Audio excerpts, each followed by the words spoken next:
Costa Rica के ओसा peninsula के रेन फॉरेस्ट में हूँ। मैं जानता हूँ कि यह इलाका पैसिफिक से घिरा है। अगर मुझे कोई नदी मिल जाए तो मैं उसके साथ साथ समंदर तक पहुंच जाऊंगा और तब मुझे शायद कोई इंसानी बस्ती मिल जाए। जमीन पर मौजूद पेड़ और झाड़ियां ज्यादा घने होते जा रही हैं और उनके बीच से गुजरना मुश्किल हो रहा है। ये झाड़ियां बहुत घनी हैं और अब ये दूसरे जंगल के ठीक बीचों बीच हैं। ऐसे जंगल में दिशा भटक जाना जानलेवा हो सकता है। इस इलाके में होने वाली 5 में से करीब 1 मौत इसलिए होती है क्योंकि सैलानी हड़बड़ाकर भटक जाते हैं। इन झाड़ियों के बीच से निकलना बहुत मुश्किल हो रहा है, पर मेरे लिए ये रास्ता फायदेमंद है क्योंकि ये पहाड़ी से नीचे जा रहा है और दूसरी बात, यहाँ कभी इंसानी बस्ती होती थी, तो हो सकता है कि यहाँ से मुझे बाहर निकलने का कोई रास्ता मिल जाए। 10 साल पहले अधेड़ उम्र की एक अमेरिकी महिला रेन फॉरेस्ट में अकेले ही हाइकिंग के लिए निकली थी। वो रास्ता भूल गई, गिर गई और घायल हो गई। चल फिर ना पाने की वजह से वो वहीं अटक गई। हालांकि उसे ढूंढने वाले दल में 90 लोग थे, पर जब उसे 2 हफ्तों बाद ढूंढ निकाला गया तब तक उसका शव सड़ चुका था। मेरे पास अगर कोई बड़ा छुरा होता तो मैं कुछ ही घंटों में ये सब काट देता, पर मेरे पास फिलहाल बस एक चाकू है, इसीलिए काफी वक्त लग सकता है। मेरे हाथों में घाव होने लगे हैं, देखिए छाले पड़ गए हैं। ऐसे तो बात नहीं बनने वाली है, मुझे कुछ और करना होगा।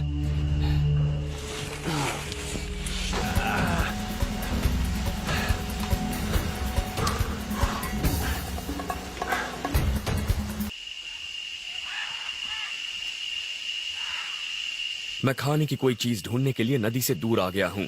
जानवरों का शिकार करने या फंदे लगाने में ऊर्जा बर्बाद करने का कोई फायदा नहीं। यहाँ खाने के लिए बहुत से पौधे हैं, नीचे गिरे फल हैं, जैसे कि ये गार्सिनियास। ये मेरे बहुत काम का है। इसका स्वाद लीची जैसा होता है और इसमें ढेर सारी नेचुरल शुगर होती है। पौधे यहाँ खुराक का सबसे आसान जरिया हैं। 3 साल पहले एक लड़का सिर्फ केले खाकर और नदी का पानी पीकर जिंदा रहा। फिर उसने अपना रास्ता ढूंढ लिया था। जिंदा बचने वाले बहुत से लोगों का कहना है कि भटकने पर जंगल में सबसे बुरा वक्त होता है रात का, और अब अंधेरा होने वाला है। मैंने अभी तक कैंप नहीं बनाया है और आगे क्या होगा ये सोचकर बहुत परेशान हूँ।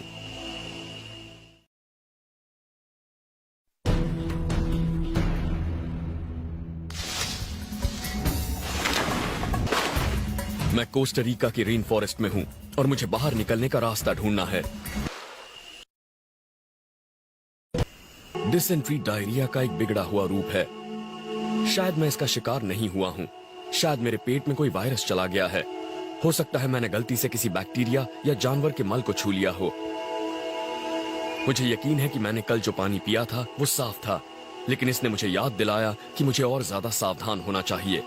पानी में बहुत से वायरस और माइक्रोब्स होते हैं, इसीलिए हाइकिंग पर जाने के दौरान हमेशा पानी साफ करने वाली गोलियां ले जाइए।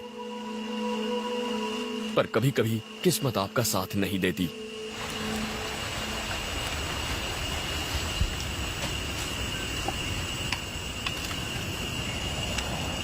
मैं इस पानी को कम से कम 5 मिनट उबालूंगा ताकि इसका साफ होना सुनिश्चित हो जाए।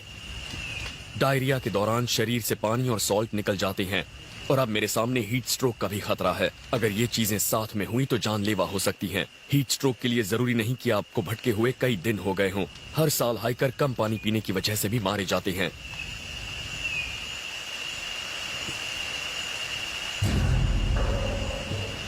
अब मुझे अपने पेट को ठीक करने वाली कोई चीज ढूंढनी होगी। जंगल आपको बीमार बना सकता है, पर इसका इलाज भी बता सकता है, बशर्ते आपको उसकी पहचान हो। जंगल में मिल्क ट्री नाम का एक पेड़ होता है। इसका सत खराब पेट के लिए वाकई अच्छा होता है। इसकी अलग ही पहचान में आने वाली नुकीली कोंपले होती हैं और इसमें दूध जैसा सफेद रस होता है। मैंने कैंप से करीब 800 मीटर ऊपर ऐसा एक पेड़ देखा था। बस अब मुझे वहां पहुंचकर उसे ढूंढना होगा।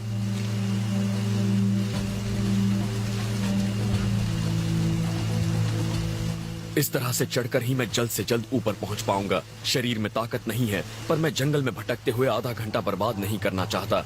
शुक्र है इस चट्टान पर पकड़ने की कई जगहें हैं। लेकिन एक बार फिर पानी मुझे रोक रहा है।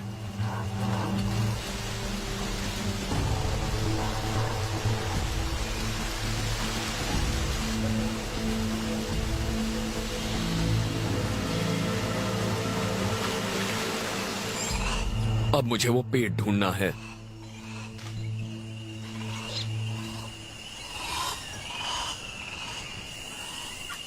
हमारे इस्तेमाल की करीब आधी दवाइयां रेन फॉरेस्ट के पौधों से ही बनाई जाती हैं।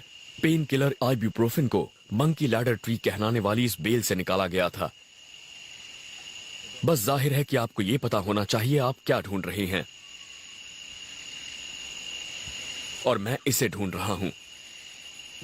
ये एक छोटा सा मिल्क ट्री लग रहा है और इसे कुदरती मिल्क ऑफ मैग्नीशिया कह सकते हैं। ये पेट के लिए वाकई अच्छा होता है और इससे मुझे थोड़ी ताकत मिलेगी। इसकी पहचान आप इस खास तरह की पत्तियों से कर सकते हैं। ये देखिए, इसकी कोंपलें भी ऐसी नुकीली होती हैं और जब आप इसे तोड़ेंगे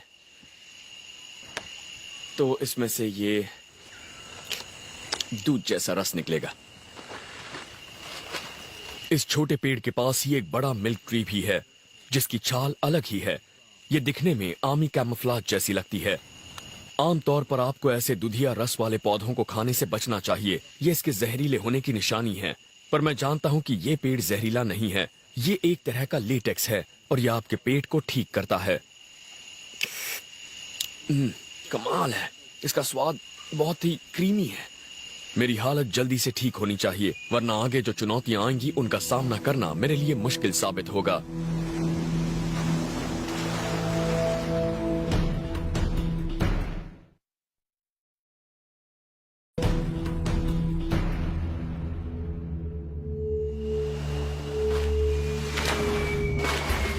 मैं पूरी तरह से ठीक तो नहीं हूं, लेकिन मुझे नदी के साथ साथ धारा में नीचे की तरफ उतरते रहना होगा।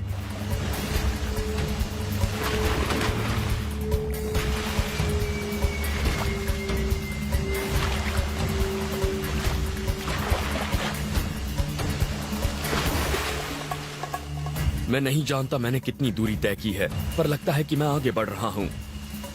लेकिन इससे थकावट भी हो रही है और दूरियां तय करने में काफी लंबा वक्त भी लग रहा है। पेट खराब होने से मुझे कमजोरी महसूस हो रही है और मैंने पिछले 2 दिन से ठीक से कुछ खाया भी नहीं है। मैं जानता हूं कि जंगल में अंधेरा बहुत जल्दी छा जाता है, इसीलिए मुझे कैंप और खाना ढूंढना होगा। मैं ये भी जानता हूं कि आज मैंने ज्यादा फासला तय नहीं किया, इसीलिए मुझे जंगल में एक और रात बितानी होगी।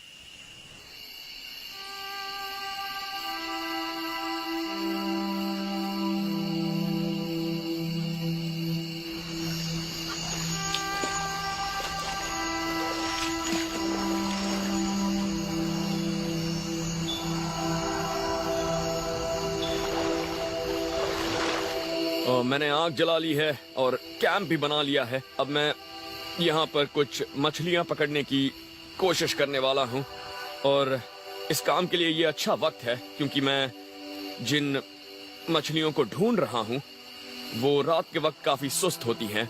रोशनी के लिए मैंने बस एक लकड़ी ली है, इसके इर्द गिर्द पाम फाइबर लपेटा है और इस पर थोड़ा कैम्फर रेजिन डाला है ताकि ये मशाल जल सके। ये मशाल करीब 10 से 15 मिनट तक जलेगी।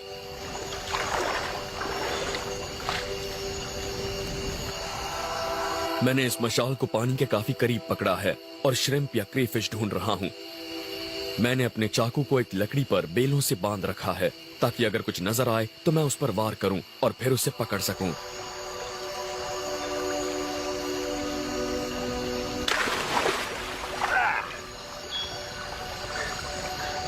वाह, इस जंगल में मैंने ये पहली जिंदा चीज पकड़ी है और ये वाकई बढ़िया है।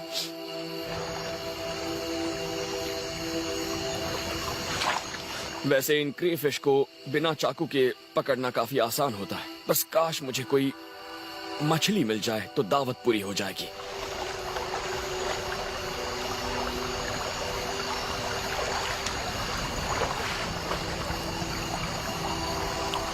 ओ, यहां पर एक है, पकड़ ली।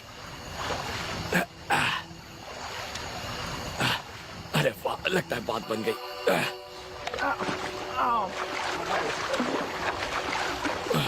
मुझे यकीन नहीं हो रहा, वो हाथ से निकल गई। वो मेरे चाकू पर लगी हुई थी, लगभग मर चुकी थी, और अब ये मशाल भी दम तोड़ रही है।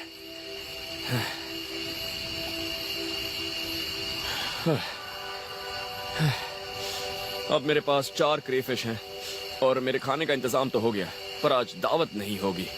बस इसे आप मामूली खाना कह सकते हैं, पर मैं इन्हें मशाल बुझने से पहले पकाना चाहूंगा।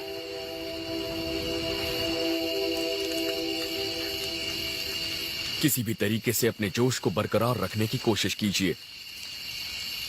कभी कभी बस आग जलाकर कुछ अच्छा खाने से ही जोश बढ़ जाता है।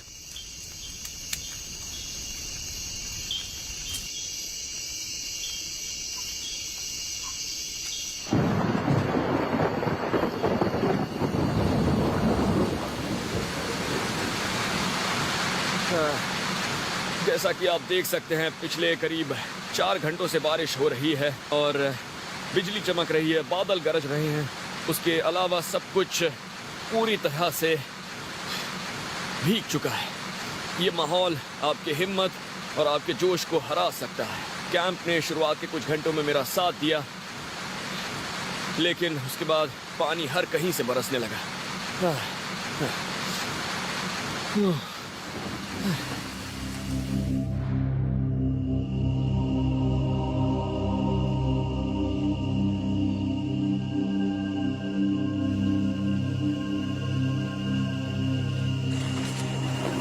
एक रात और जागने के बाद अब इस जंगल से जल्द निकलने का मेरा इरादा मजबूत हो गया है।